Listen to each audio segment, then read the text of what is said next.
Todos, alunos da Escola da Roma Esperança, vamos recordar o estudo dos traços.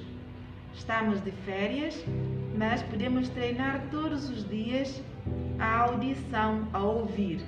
Então temos o traço levantado ou de pé, deitado e inclinado, monte ou montanha, ondulado ou onda, cobra, círculo anelado, curva seta, arco curvo, cruzamento, janela, sentado.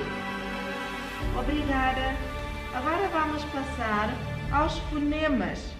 As letras têm o seu nome e têm um som. Então agora passamos a ver o nosso quadro com o som das letras. Temos a letra A grande, A pequeno. Temos a letra B grande, B pequeno. Temos a letra C grande, C pequeno. Temos a letra D, temos a letra E, temos a letra F, temos a letra G, temos a letra H, temos a letra I e temos a letra J. Temos a letra L, temos a letra M, letra N, letra O, letra P, letra Q, letra R, letra S, letra T, letra U, letra V, letra X, letra Z. Temos a letra K, capa de koala, que não está aqui neste grupo.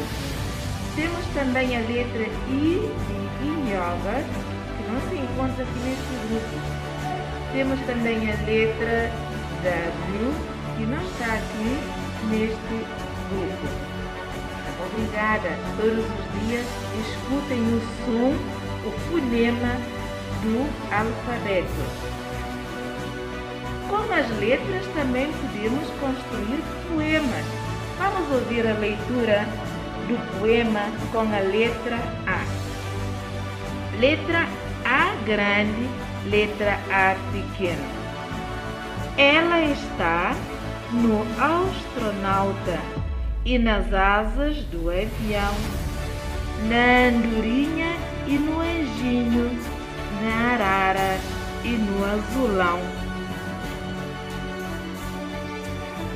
Podemos também ouvir o poema da letra I. Ela está na cebolinha e no fim da Magali.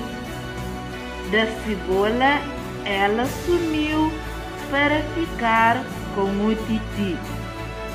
Gostaste? Espero que tenhas uma boa audição desta aula. Muito obrigada, continuidade de boas férias, mas muito estudo.